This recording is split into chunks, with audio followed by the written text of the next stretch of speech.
Oh, ito. Tingnan natin ha. Maganda to, nako. Ito isa sa patunay. Isa lang to sa patunay na walang naniniwala sa inyo.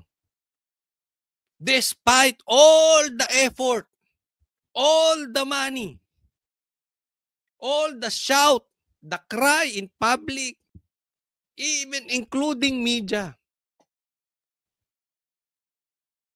nangunguna pa rin si VP Sara. Tingnan nyo mabuti ito ha. This is the hard truth. Kasi hindi na kayo natuto. Kinidnap nyo tatay nito. Lahat na lang ibinato nyo sa kanya. Pati siya na walang flood control, siya pa rin ang binabanatan nyo. Pinalaki nyo ng tunay yung Mary Grace Beatos na lahat naman na may confidential funds ay bawal maglagay ng totoong pangalan. Mas malaki pa ang confidential funds ng mga sekretary ni Bongbong Marcos kaysa kay Sara. Naintindihan nyo ba yan? And yet, sinakyan yan, even the media. Sinakyan yung kayong mga bobong dilaw. Kayong mga bobong komunista. Kayong mga bobong CPP-NPA. Tingnan nyo resulta. Kasi ang tatangan ninyo. Hindi nyo ba nakikita? Ako'y tuwang-tuwa dito. It's not because of Sara. Sa totoo lang, it's not because of Sara. Sabihin, hindi, DDS ka, hindi. Hindi yun ang totoong reason. Kasi natutuwa ako, despite all those, Filipinos are not stupid. At the end of the day,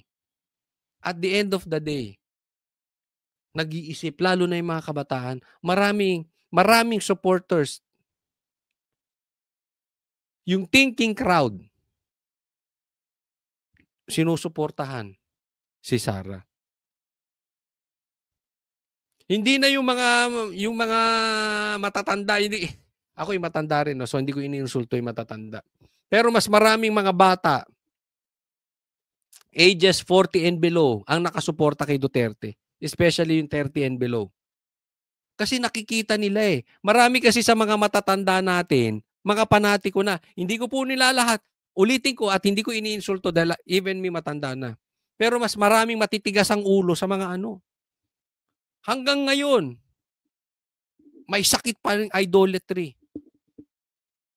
Sumasamba pa rin sa ganito, sa ganyan. Sumasamba pa rin sa Marcos. Basta kami Ilocano, Marcos. Basta kami Aquino. Pink. Hindi nyo ba nakikita yung dilaw? Ilang beses na nagpalit. Dilaw, ginawang pink. Tapos yung pink ngayon, ginagawang white. You know why? At yung white, gusto pa rin nilang palitan. Hindi nila malaman kung saan sila magsusuot. Sino ba susuportahan namin? Magagalit ba kami kay Bongbong? O kakainin namin ng tae?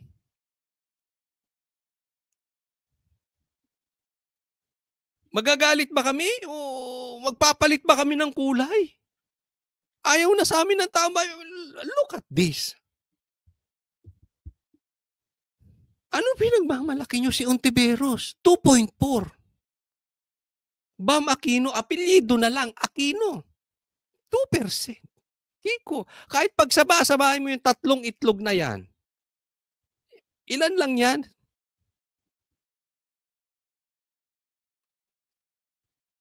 Di ba? Ang layo eh.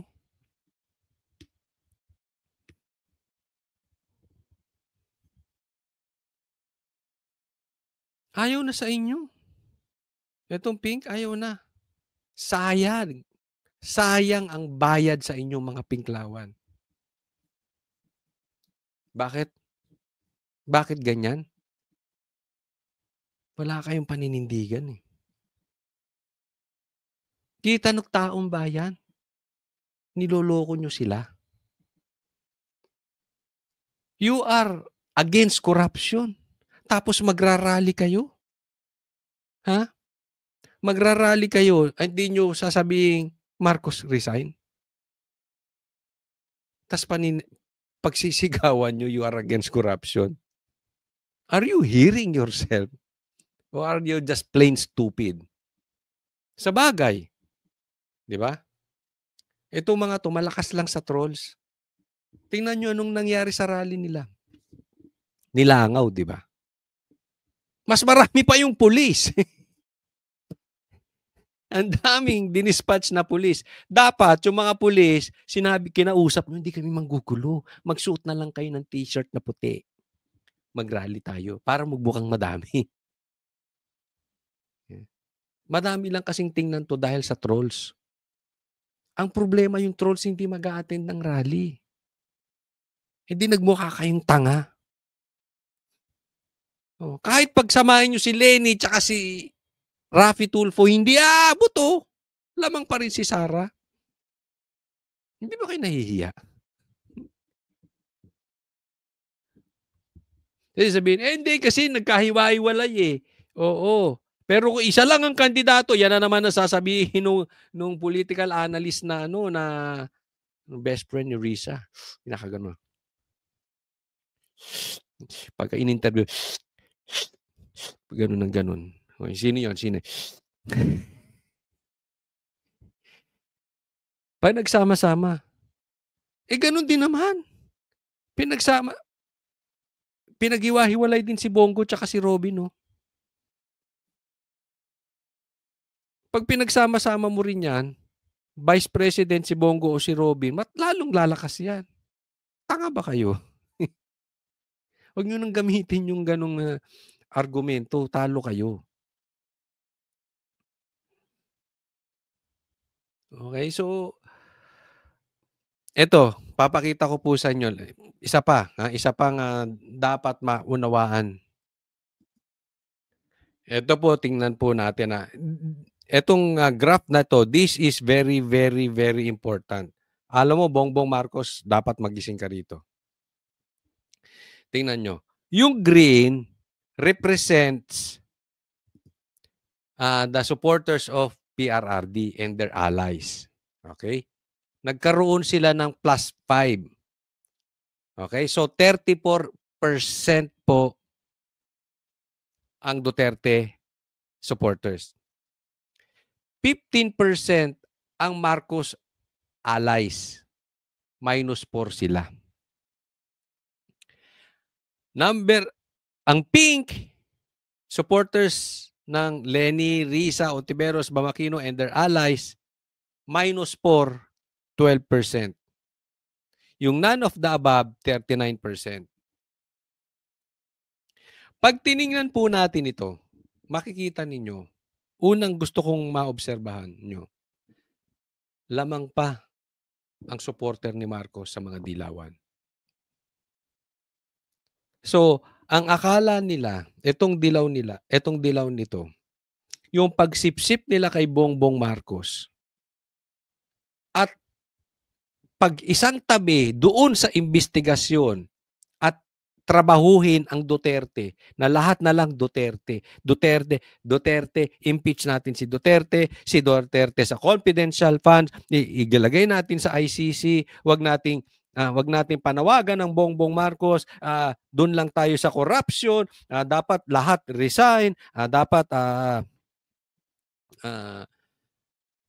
hindi makabalik sa pwesto si Duterte. Alam nyo, hindi epektibo. Ito lang sasabihin ko, Bongbong Marcos. Sayang ang bayad sa pink. Hindi ko sinasabing bayad ng pera. Bayad ng tiwala. Bayad ng suporta. Bayad ng oras. Kasi alam mo, Bongbong Marcos, pinapakita rito lamang ka pa sa Pinklawan. Alam mo ang totoong magulo sa Pilipinas? Ito mga lintik na Pinklawan na ito. Walang paninindigan yan. Yan ang number 1 galit na galit kay Marcos. Pero hindi nila masabing Marcos resign. Pero ito kinagandahan yan. Sa survey na ito, it shows ang maingay lang talaga is yung mga liderato ng pink. Yan, sila Risa, sila Llamas, itong mga vlogger na Pinklawan, na nabubuhay sa interview, at kung sino-sino pa. Sanay lang sila dito sa propaganda. Propagandist tong mga ito eh. Alam naman natin, pati yung mga komunista, alam natin yung mga style nila. Pero pag tiningnan mo talaga yung, inaral mo yung resulta, yung graph, yung survey, I'm very happy. You know why? Yung mga pink, yung tao, yung ordinaryong tao na pink, nagsisialisa na sa kanilang talaga ng tuluyan. Kasi before this, lamang pa ang pink sa pula eh. Ang pula naman kaya lang umangat is because of Duterte. Pero sa lumalabas ngayon, lamang pa ang pula kaysa sa dilaw. Pero pareha silang kulelat. Kaya kahit sinasabi nila magsama tayo, kahit magsama kayo, kahit i-plus mo yan, 27%. Duterte still 34%. Sasabihin ng iba, pero meron pang undecided na 39%. Miski na. Kasi kung titingnan po natin, another 17% in favor of the Dutertes, tapos na ang boxing. Nagigets? Pero ang punto rito, nag-iisip na yung taong bayan. Kahit na ginagamit ng pink ang karamihan ng mainstream media, alam naman ninyo yan. Alam nyo hindi ako nagsisinungaling. Yung taong bayan, as a whole, yung buong Pilipinas, hindi na naniniwala sa kanila. Kung dati kang pink, gising ka sa ginagawa nitong mga leaders nila. Halimbawa, si Sara. Kung talagang may anomalyang confidential fund si BP Sara, hindi ganyang kataas. Hindi 34. Kasi magigising ang tao, teka muna, tarantado, niloloko tayo nito si Sara. Pero yung pink, maingay lang yung leaders, pero wala silang tao. Nag-isip yung tao, hindi nila nagising. Di ba? Yung pala, siyempre, posibleng may mga Ilocano dyan, and etc. and all, no? But still, mababa. Considering na incumbent, ang nakaupo ngayon ay si Bongbong Marcos. They have all the trolls, the propagandists, the money, the media. Wala pa rin. Di ba? Nakikita eh. Wala. Sayang. Sayang ang pag-alyado nyo sa pink. Sayang. Eliminate them. Ako sa'yo, Bongbong Marcos, you eliminate Pink Lawan and then you focus on Duterte. Wala ding silbi kasi kakainin ka rin yung pink eh, sa dulo. Better as well, kung gusto mo talagang labanan ng Duterte, labanan mo na ngayon. Wala. Sayang ang oras, sayang ang bayad nyo dyan sa mga Pink Lawan. Next. Ito, tingnan po natin ha. Ito ay performance assessment. Ay, saglit, palitin natin. Ay. Ayan. Performance assessment. Okay? Kasi baka sabihin, hindi kasi hindi na magaling magsinungaling si Sara. Kasi siyempre sikat yung kanyang tatay. Alam mo naman na medyo mga didilis. Ang tawag sa... Teka muna, mabanggit ko yung didilis. Ang daming tumatawag na yung mga didilis. Tigil nyo yun. Ang corny, sa totoo lang. Kung gusto nyong insultuhin yung DDS, hanap naman kayo nung parang hindi kayo batang musmus na nag-aasar. Lagyan nyo naman ng sustansya yung pang-aasar ninyo. Yung bang parang nakakatuwa kasi may tatawaging didilis. Ano yun? Parang grade 2. Diba? Yung may pangit na tawag sa kaklase, may pantukso, may tawag yan didilis. O yan. O baka sabihin nyo lang, kasi yung mga didilis na yan, mga ano yan, mga naluloko ni Sara, mga bobo yan, ganyan. O eto, wala na po yun sa karisma. Eto, tingnan natin, performance assessment.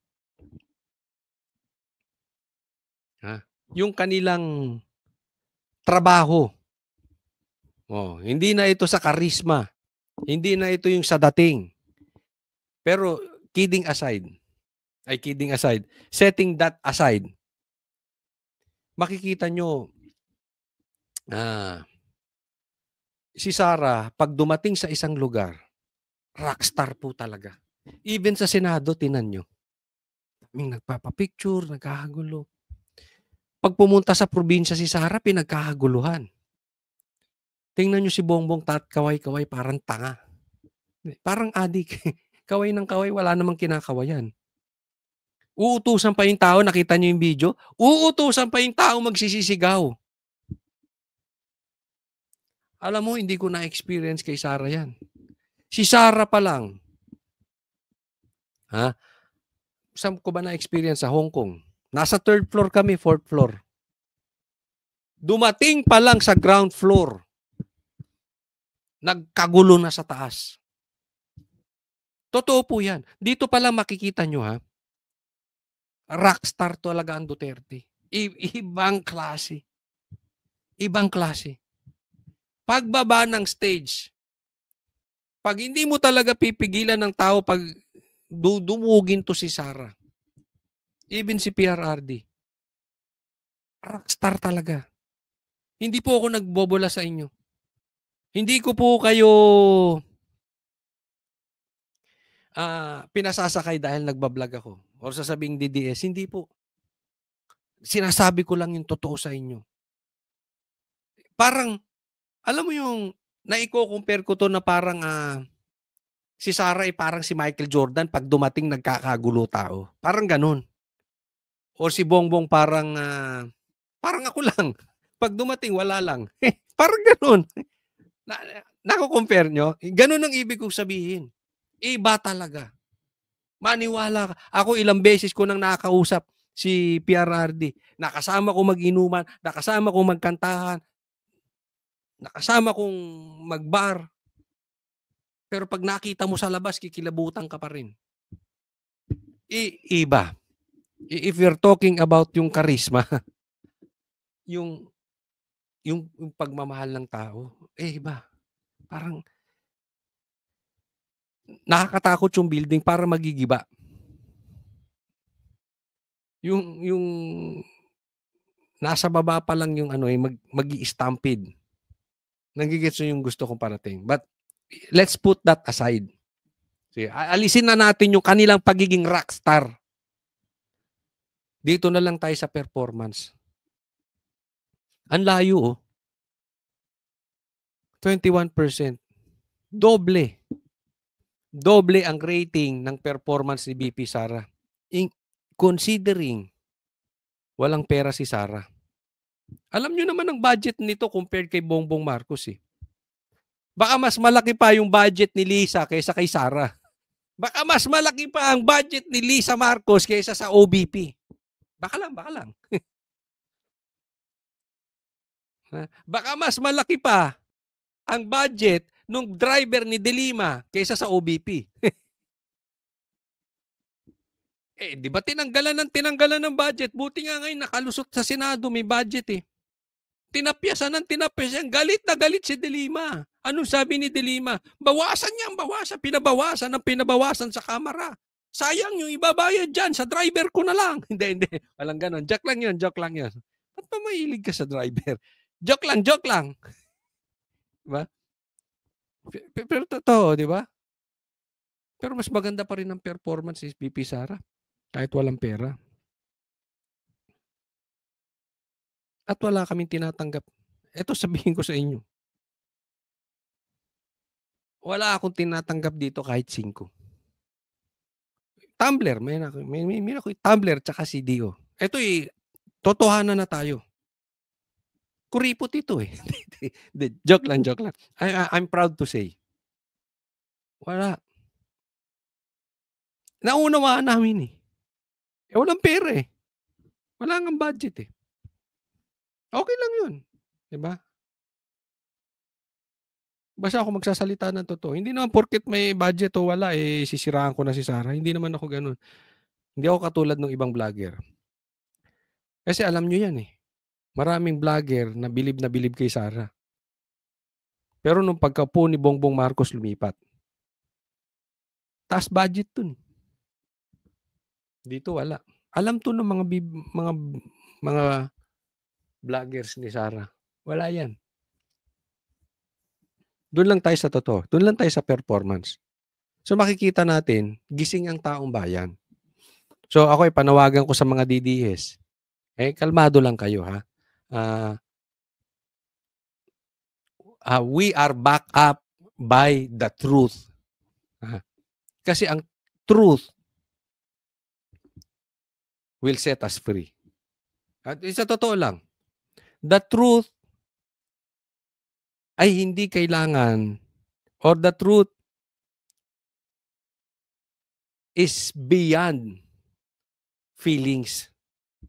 The truth is beyond propaganda. The truth is beyond evil.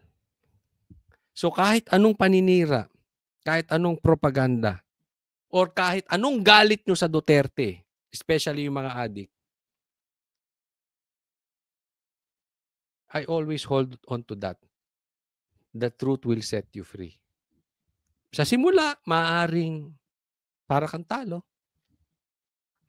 But in the end, and look, ako since malapit na ang Pasko, maidagdag ko lang to. Diba? Look what happened to Jesus.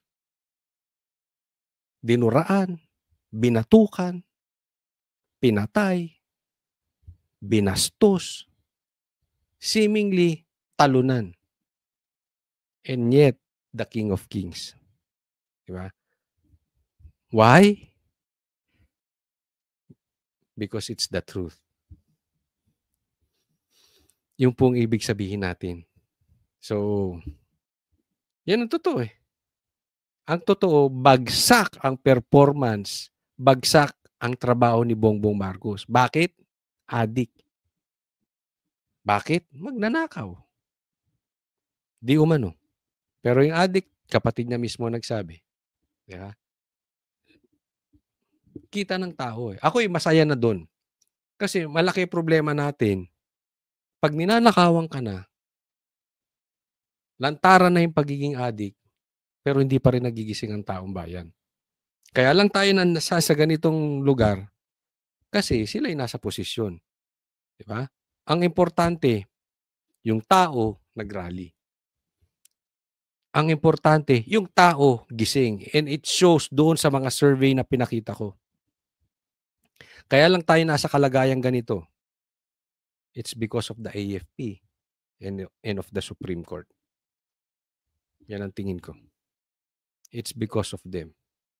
Dahil sila nasa posisyon, Marcos ang nasa posisyon, gumalaw ang taong bayan, tahimik ang Supreme Court, tahimik ang AFP.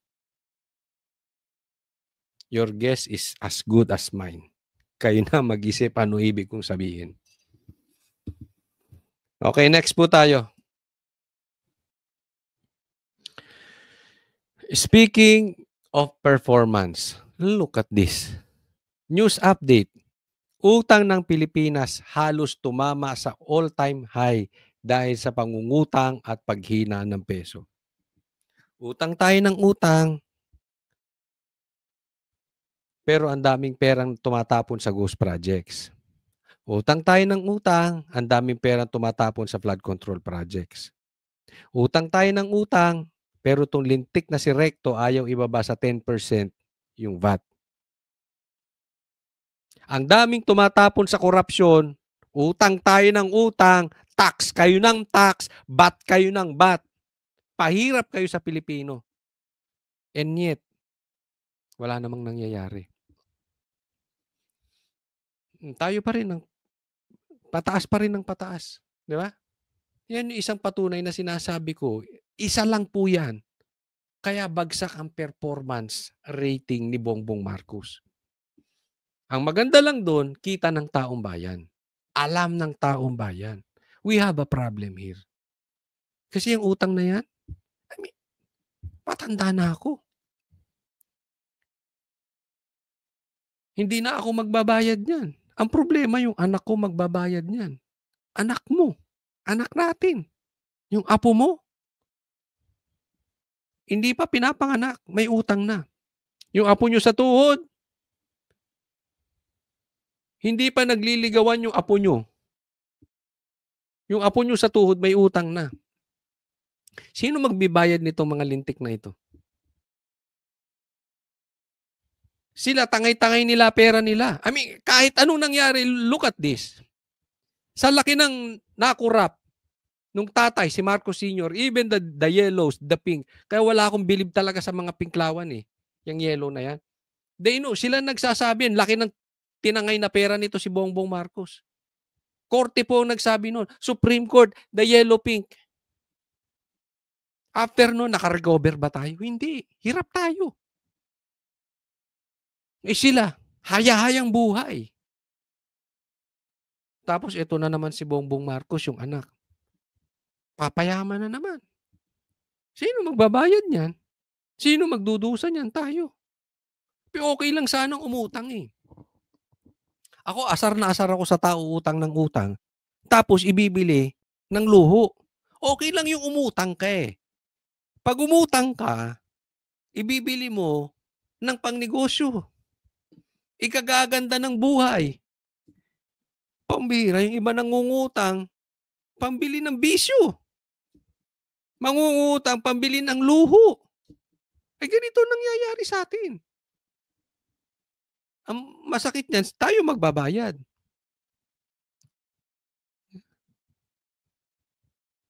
Tapos instead na nakakatulong yung pink, pinag-iinitan nyo pa yung mga Duterte. Pero sino ba umuutang niyan? Si PRRD ba? Si Pulong ba? Si Sara ba? Eh baka si Kitty. Nakakita nyo yung kagaguhan nitong dilaw? Nitong si Ridon, Dolomite pa. Nitong si Tinyo. Si Pulong pa gustong anuhin. Ang atupagin. Sa bagay, pogi, baka baklayan si Tinyo. Supot eh. Laki problema natin. Baon tayo sa utang. Ito next.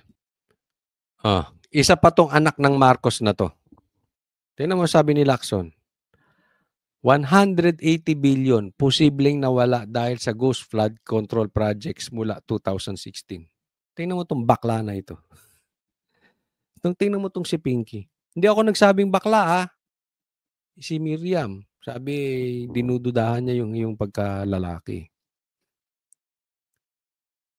Ba't naman napunta ka na naman sa 2016? Kaya this is the person investigating. Hindi, ito'y tao. Chairman ng Blue Ribbon. Lalabas sa bibig mo yan. Flood control projects mula 2016. Inutil tong tao na ito. Kaya yan nandiyan dyan, para himurin ang puwet ni Bongbong Marcos. Huwag na natin pagandahin. It's simple as that. Ganun kasimple yun eh. Bastos to. Kaya ako naiinis. Nalulunod na mga Pilipino. Hindi ba kayo nahihiya? Ang dami nang nalunod sa baha. Bilit ng pagkakasahin yung 500 pesos sa Noche Buena. Tapos ang gusto mong habulin Duterte na naman. Nilayo mo na naman doon sa mastermind nitong ghost projects. Saan ka na naman nagpunta, Lacson? Kasi hindi ako maniwala this person is stupid. Dating PNP chief to eh. Hindi ito stupido. Hindi to tanga. Oportunista to. Ang hirap Ang hirap ng taong oportunista. And imagine, we have people in high power, the likes of Lacson. We have the background ng mga makakaliwa. We have in the media the likes of the Yellow Pinks. Ang sakit sa ulo. Kaya ang sarap ng buhay nila Bongbong Marcos. Hay-hay. Hay dito, almusal marijuana, hahay sa gabi. Hay-hay ang pera. Tapos pinagtatanggol sila ng kung sino-sino. Sarap ng buhay, no? Ang mga Pilipino, hirap magkatrabaho. Kasi kung maayos ang pamamalakad, napag-iwanan, hindi ba tayo nahihiya? Napag-iwanan na tayo. Even Cambodia, lamang na sa atin. Tignan mo nangyari sa Pilipinas, no?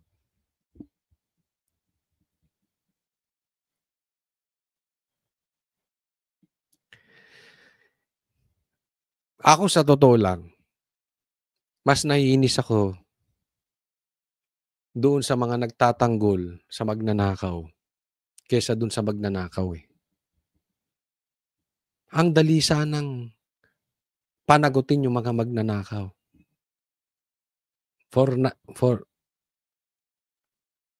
If not for this kind of people,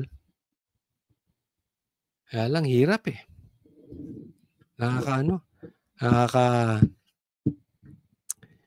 Nakakadismaya itong mga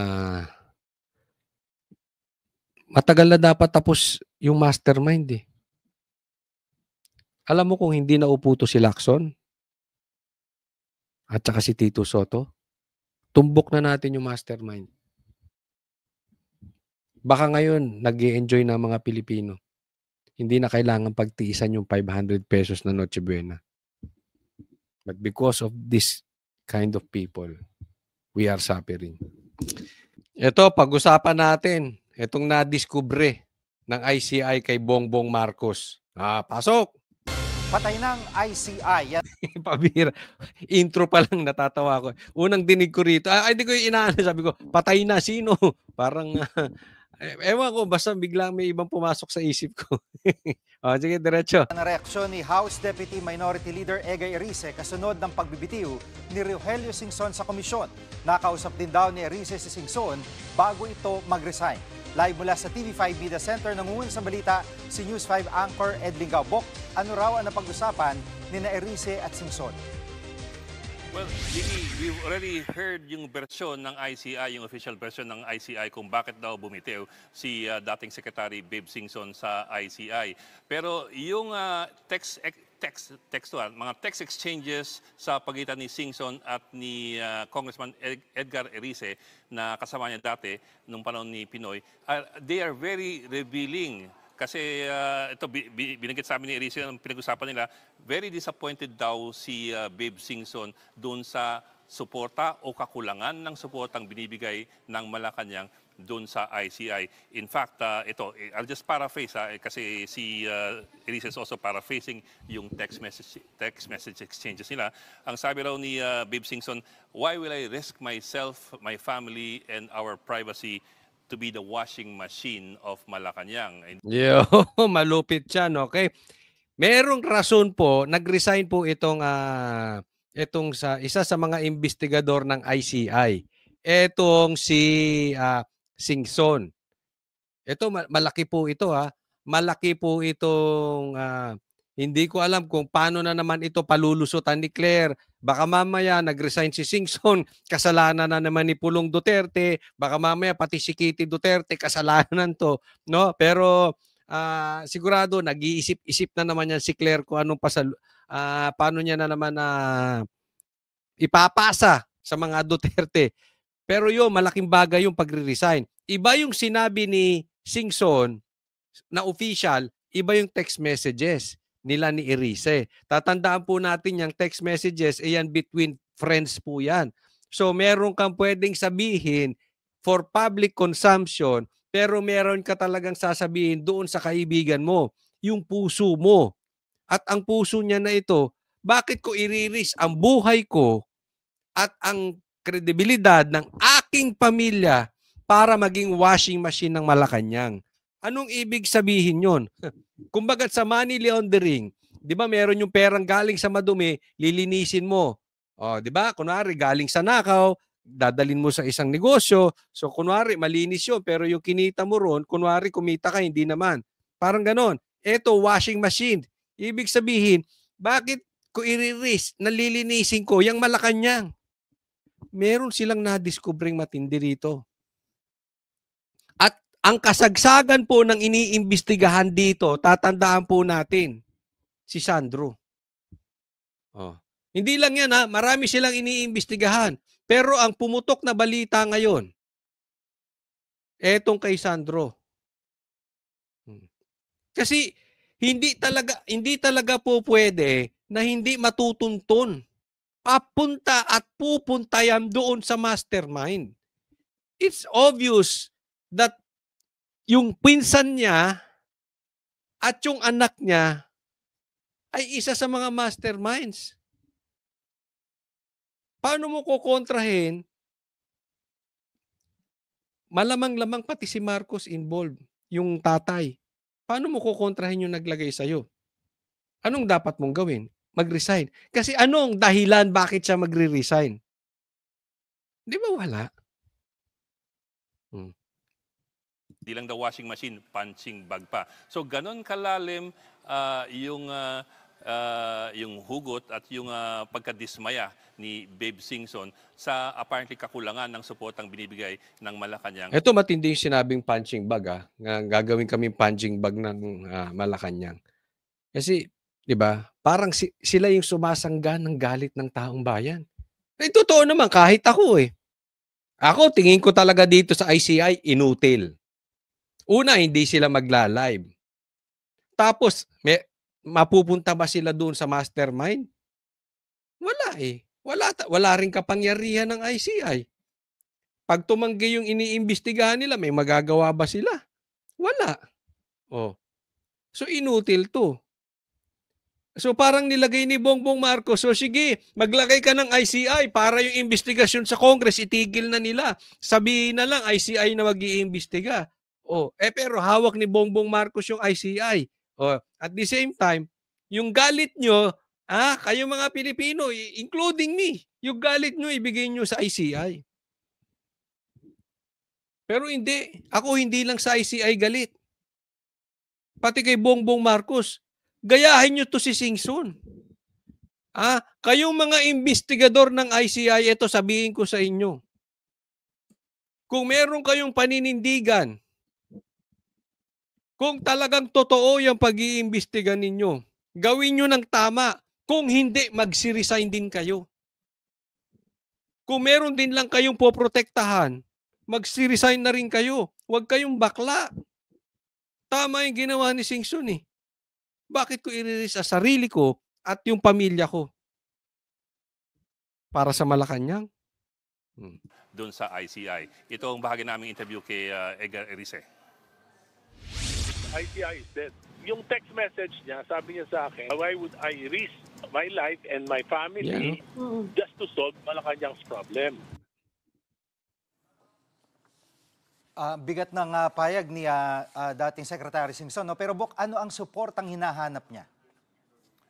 Well, ang pagkakasabi kasi ni Erice, from the very start, mahigpit daw ang request talaga ni Babe Singson for several measures to be put in place para mabigyan ng kapangyarihan ng ICI. Among them, yung the power to cite witnesses in contempt and the power to cite agencies in contempt if they fail to appear or to submit documents. As well, immunity, the power of immunity para hindi sila habulin in the future ng kanilang mga...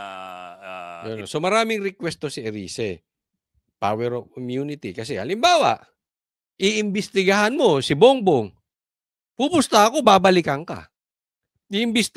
Subukan mong imbestigahan si Sandro. Babalikan ka. So kailangan may power of immunity. Yan yung sinasabi. Maraming hinihingi. Syempre, kailangan pwede ka mag-cite in contempt. Paano kung ginagago ka na nung iniimbestigahan mo? Diba? Nagsisinungaling na. Yun mga karapat-dapat lang ibigay sa ICI. Ang problema, hindi nabibigay.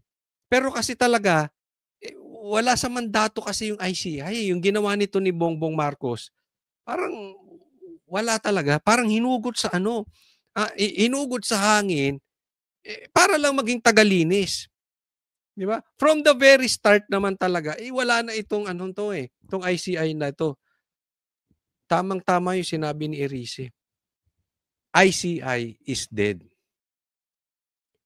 Napapanahon na ibasura na yung ICI. Walang kwenta. Tingnan nyo, for how many months? May nangyayari ba? Natuntun na ba nila si Kita nyo kung sino-sino itinuturo. Pero iniwasan si Sandro. Iniwasan si Romualdez. Sa tingin ninyo may naniniwala pa dyan sa ICI na yan? Wala. Buwagin nyo na yan. Patay na yan eh. Para kayong walking dead. Alam mo itong ICI? Parang adik. Buhay pero patay. Yun ang tingin ko talaga sa adik eh. Para ka naglalakad. Buhay ka nga. Pero patay ka na sa loob. Wala na eh. Wala nang naniniwala sa'yo. Wala nang silbi. Same thing sa adik. Wala nang maitutulong sa bansa eh, di ba? prosecute dito sa ICI. At least yung dalawang yon. Pangatlo, nabanggit na ni Erice kanina, medyo kulang sila sa fiscal autonomy. Hanggang ngayon daw, gumagamit pa rin sila ng DOJ lawyers. Wala silang sariling battery of lawyers na talagang kanila that they can count on. So may konting question doon sa... Isipin mo, wala kayong lawyers. Tapos gagamitin mo ang DOJ lawyers. Galing lang dyan si Boying.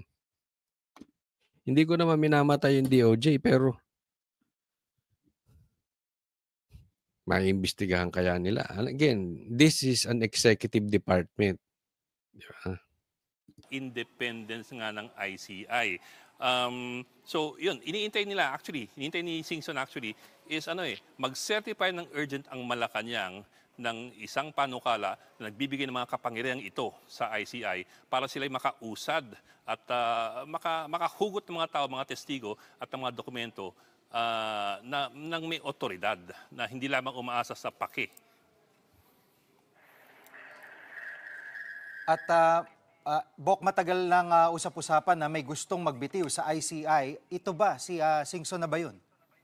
Well, that's interesting kasi it turns out that as early as October, mga October 7, nag-privilege speech si Erice and he revealed na merong isang miyembro ng ICI daw na gusto na magbitiw. October to and this was just 1 month after makreate ang ICI, which was created in September.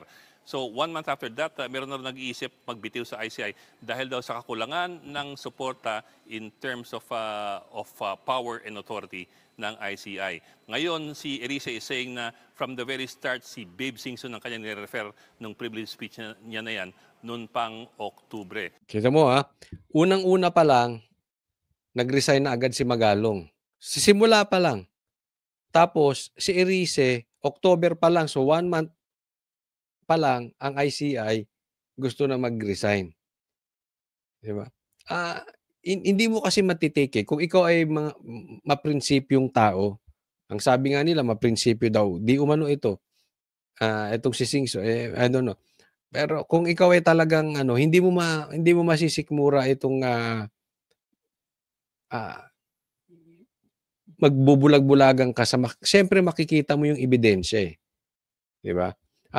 Hindi naman sila bibigyan ng immunity. Hindi naman talaga ibibigay ni Bongbong Marcos yan. Paano kung siya ang binanatan yan? Paano niya hahabulin ito si Singson, di ba? Wala. So, malapit na to. Malapit na tong to. Sana nga, this week, wala na yung ICI. Alam nyo, sayang lang ang pera ng taong bayan dito eh. Di ba? Siyempre, mag-iimbestiga, wala namang kwenta. Kailangan, lahat naman ng gagawin mo dito sa mundo may pera eh. Hirap na nga ang Pilipinas. Diba? Sayang ang oras dyan. Sayang yung pera. Wala namang maniniwala. Buwagin nyo na yan. So, unfortunately, tumagal ng ganon. From October until December, hindi gumalaw yung mga panukala na magbibigay ng kapangyarihan sa ICI. At yun hanggang ngayon ang iniintay daw ni Babe Singson. Unfortunately, we talked to Claire Castro, yung Palace Press Officer, nung linggo lamang, at we asked about yung possibility na isi-certify as urgent nga itong mga panukalang ito. Sa interview namin kay Claire Castro, sabi niya, parang hindi ganun kainit yung Malacanang na ipursige ito. Dahil, for example, PNP daw and NBI, they don't have contempt powers and yet they are able to do their own investigation. So they were going slow as far as that is concerned. And apparently, isa yan sa mga hugot ni Babe Singson. Ayun. So nakausap si Claire. Nakuha ninyo? Nakausap si Claire at tinanong patungkol dito sa mga hinihingi nitong para umusad itong investigasyon. Ang palusot, bakit yung naman, PNP, yung mga pulis, walang contempt power, nakakapag-imbestiga naman. So, sa madaling salita, hindi talaga sinusuportahan ni Bongbong Marcos tong ICI. Hindi seryoso Una pa lang, nakitang-kita naman kay Bongbong Marcos, hindi siya seryoso dito sa pag-iimbestiga patungkol sa mga nakawan, sa ghost projects. Kung titingnan po ninyo, itong flood control projects, kung titingnan po natin lahat, idudugtong natin, even itong pagre-resign sa ICI, parang kadugtong ng mga sinasabi ni Saldico.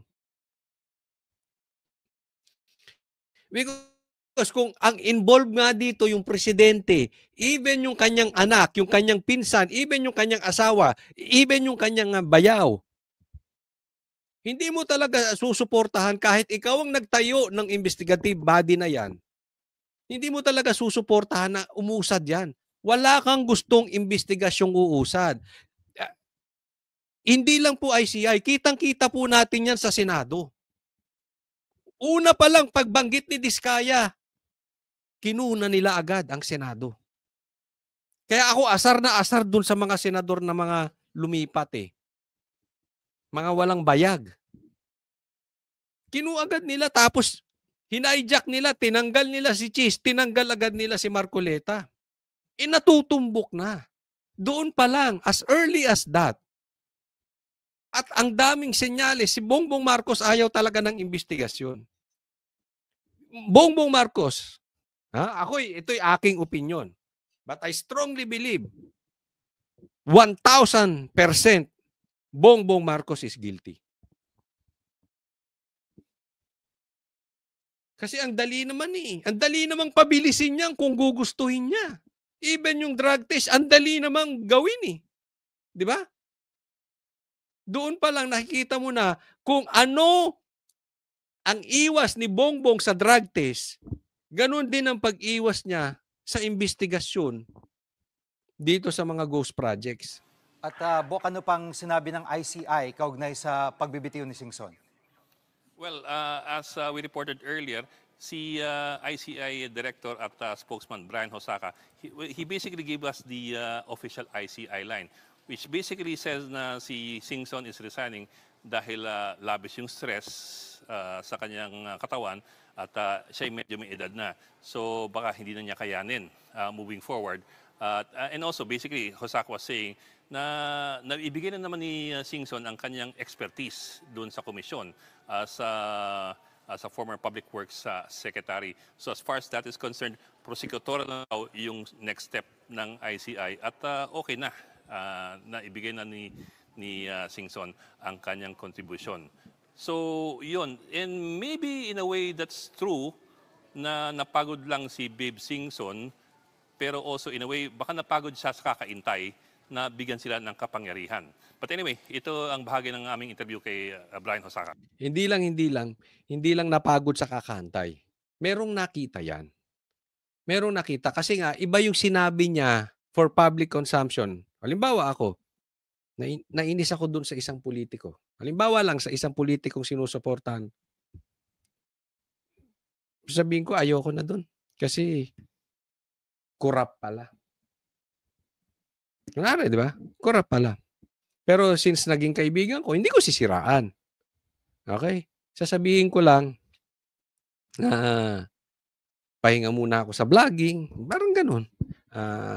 Focus muna ako sa ibang topic, yung gano'n, iiwas ako. Kunwari, di ba? Parang ganyan.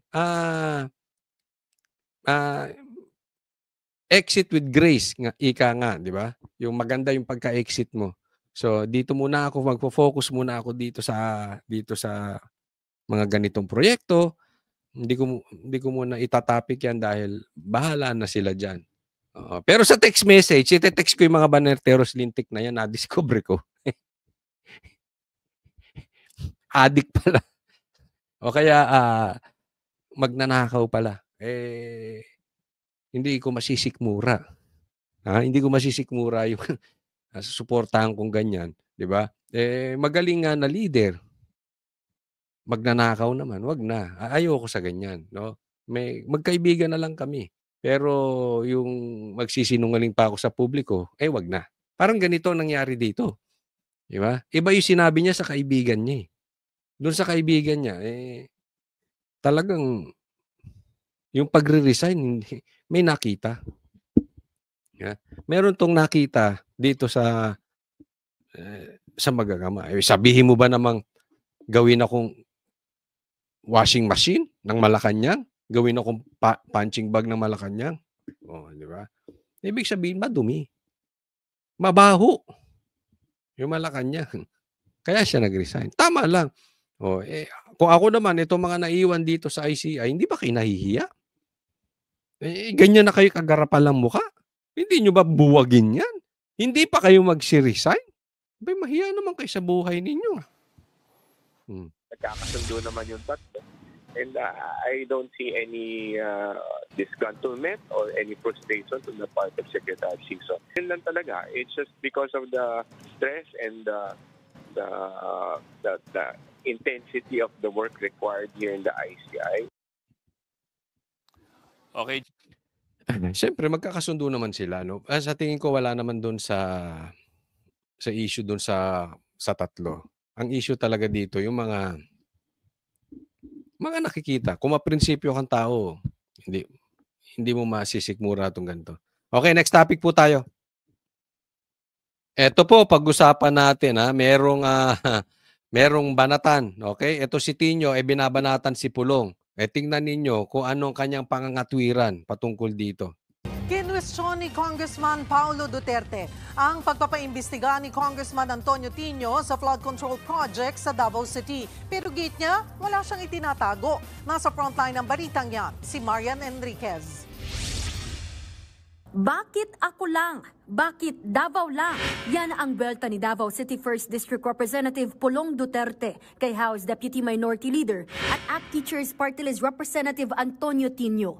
Kasunod ito ng paghiling ni Tino sa Independent Commission for Infrastructure o ICI na paimbestigahan ang nasa 4.4 billion pesos na mga proyekto sa Davao River at Matina River sa Davao City.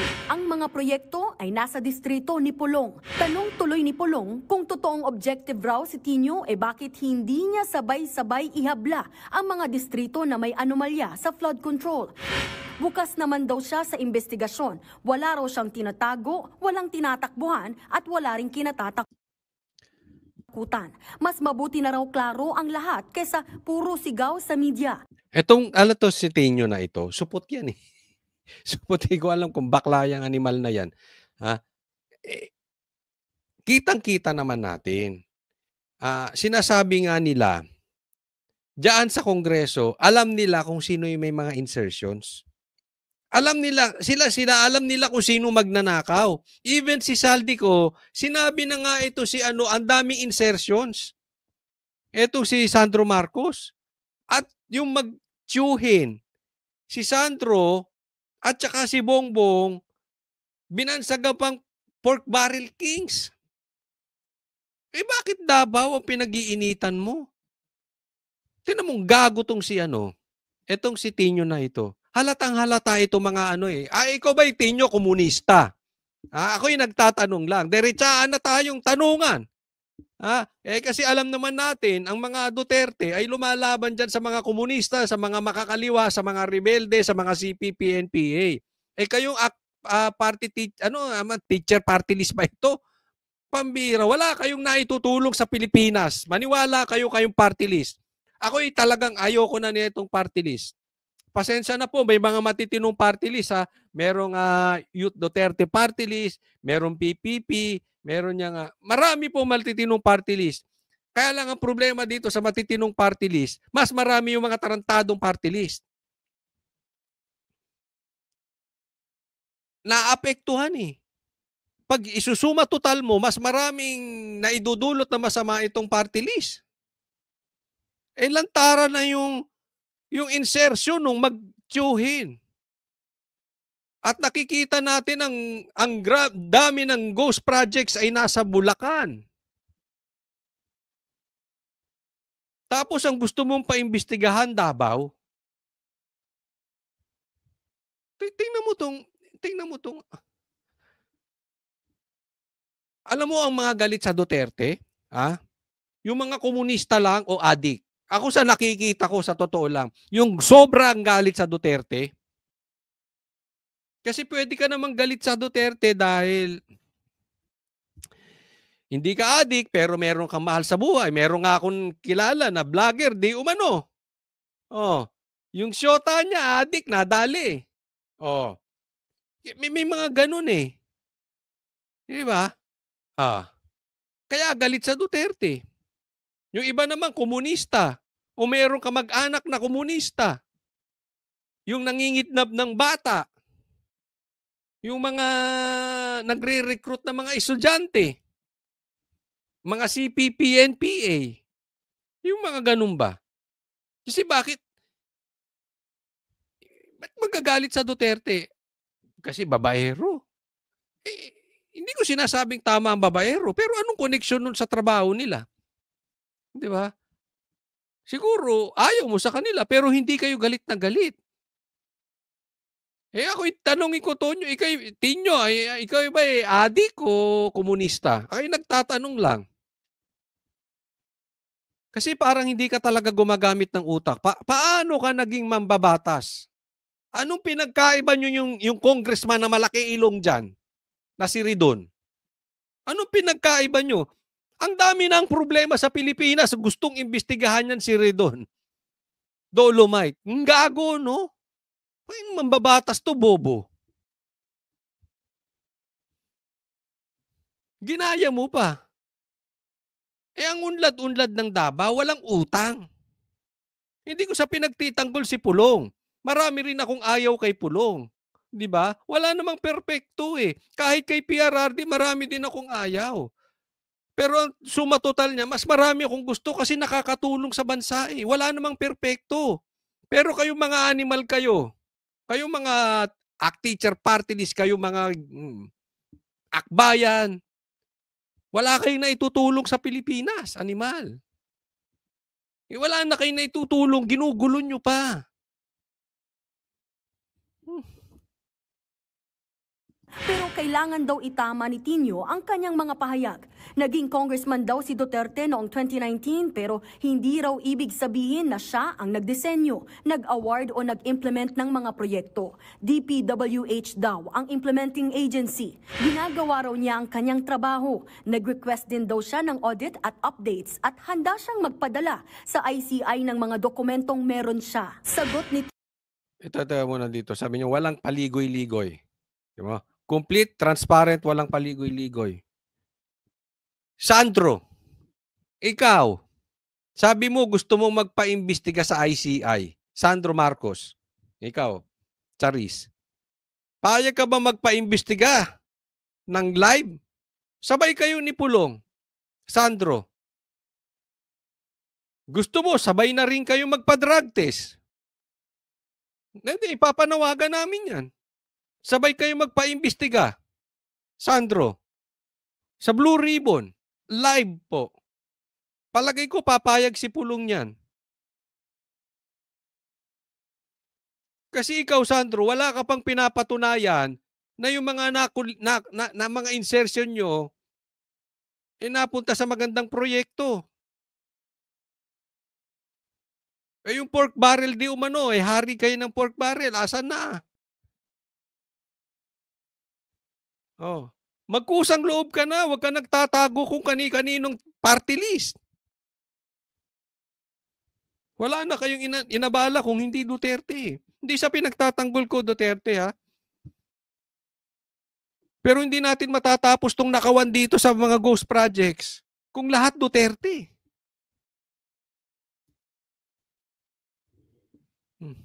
Meron siya. Sagot ni Tino kay Pulong, mukhang inaamin na rin daw niya na kabilang ang kanyang distrito sa may mga bilyon-bilyong flood control anomalies nang sabihin itong, bakit ako lang daw? Tingnan mong bobo to. Alam mo, ang palusot niya, so sinabi ni Pulong, bakit ako lang parang inaamin niya na nakasama siya doon sa may mga flood control anomalies o yung ghost projects. Tanga! Hindi niya naman sinabi, bakit ako lang sa dinami-dami ng mga may flood control projects, ako lang. Hindi. Bakit hindi mo imbestigahan yung lahat ng distrito? I mean, isa to sa mga nasa top 10 tong pinaka-stupid, pinaka-tanga na counter. Nasa top 10 to. Pag-amin nyo, bakit ako lang? Parang halimbawa, hinamon mo ako ng drug test. Ba't ako lang? Dalawa tayo. Isama mo si Bongbong. Di ba? Para sinabi mo, Coach, adik ka ba? Hindi. Magpa-drug. Bakit ako? Di ba? Harassment yan. Huwag tayo maglokohan. Alam mo, alam ng mga katulad mo, you know what I'm saying. Alam ng mga katulad mo, yung style na ganyan, pinapatrabaho. Kasi may ganyan din sa vloggers eh. Pag pinatrabaho nyo yung vlogger, kasi naging biktima ang banateros niyan. Pinatrabaho din. Bakit nyo i-isolate? Ako po, payag ako. Sige. Magpa-drug test ako araw-araw. Pero wag ako lang. Harassment yun eh. Sabay tayo. Si Bongbong, sabay kami. Presidente yun, hindi mo naman kasabay. O di tayo. Isabay mo yung mga vloggers mong dyan sa pink. Dyan sa maraming addict dyan. Sa pula. Oh. Payag ako. Ganun, kasimple, di ba? As simple as that. Kasi tinatrabaho nyo Duterte. Yaan ang totoo. Papatunayan ko sa inyo. Okay? Relax ka lang. Relax ka lang, Brad. Maya-maya lang. Itatapik natin. Papatunayan ko sa inyo. Hindi naniniwala ang taong bayan diyan sa mga pinaggagawa ninyo. Dahil alam nila, tinatrabaho nyo lang ang Duterte. Papakita ko sa inyo. Diyan lang kayo. Pinasalamatan nito ang pagiging prangka ng kongresista. Pero umaasa si Tino na makikipagtulungan si Pulong sa investigasyon. Iginiit pa niya na mula Davao hanggang Malacanang, lahat ng sangkot ay dapat managot. Nagbabalik. Lahat, mula Davao hanggang Malacanang, lahat ng sangkot managot. Tarantado ka. Tapos Davao lang ang gusto mong imbestigahan. Ay, ba't hindi mo imbestigahan ng Ilocos Norte? Ba't hindi mo imbestigahan ng Bulacan? Ang Leyte?